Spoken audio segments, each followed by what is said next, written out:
Les amis, ce film va rentrer dans votre cerveau et n'en sortira plus jamais. 10 contre 1 qui finit dans mon top 5 de l'année. On prend les paris.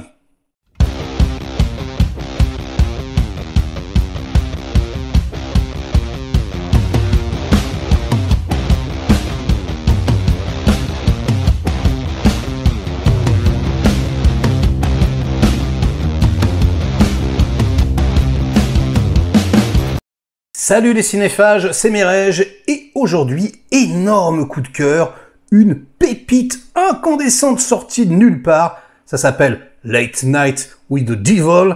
C'est réalisé par les frères Kearns, Cameron et Colin, avec dans les rôles principaux David Dastmalchian, que j'aime beaucoup, qui joue dans tous les blockbusters, tous les films, sauf qu'il a un petit rôle. Dernièrement, il a joué dans Dune, dans Oppenheimer, enfin, c'est assez incroyable.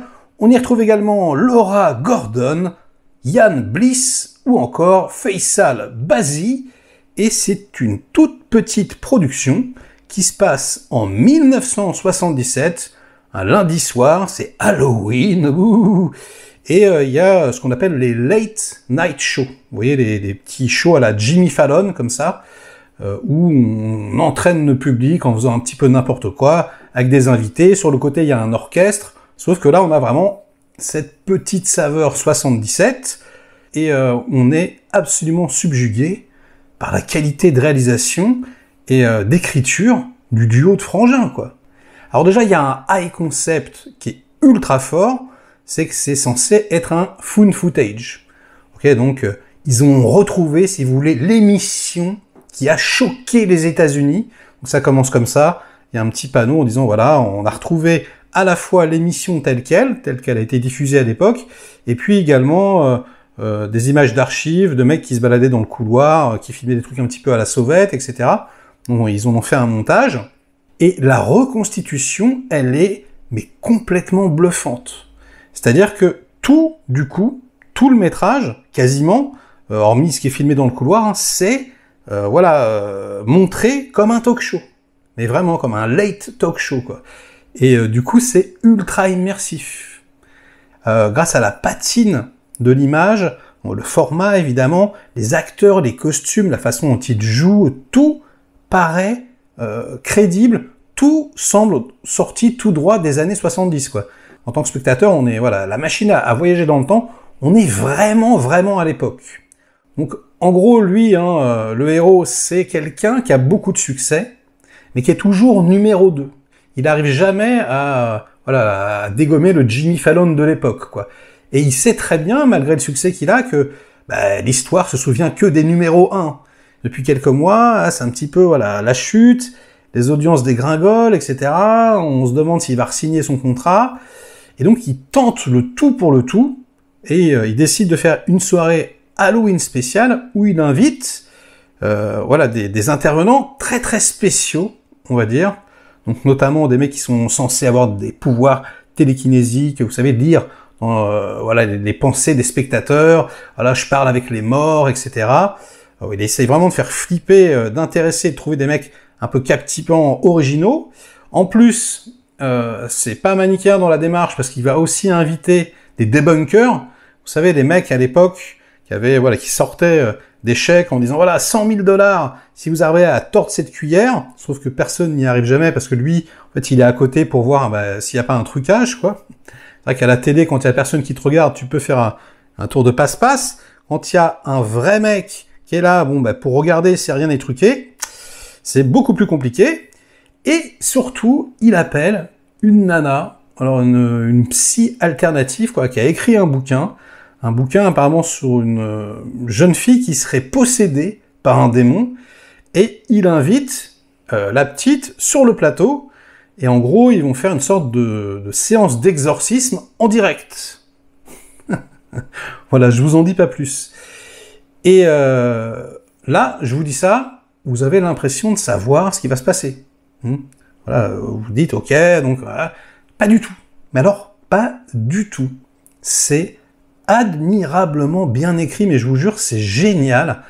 C'est-à-dire que, évidemment, il y a des retournements de situation, évidemment, ils prennent un malin plaisir à nous manipuler et à nous emmener dans des endroits où on n'aurait pas du tout aimé aller.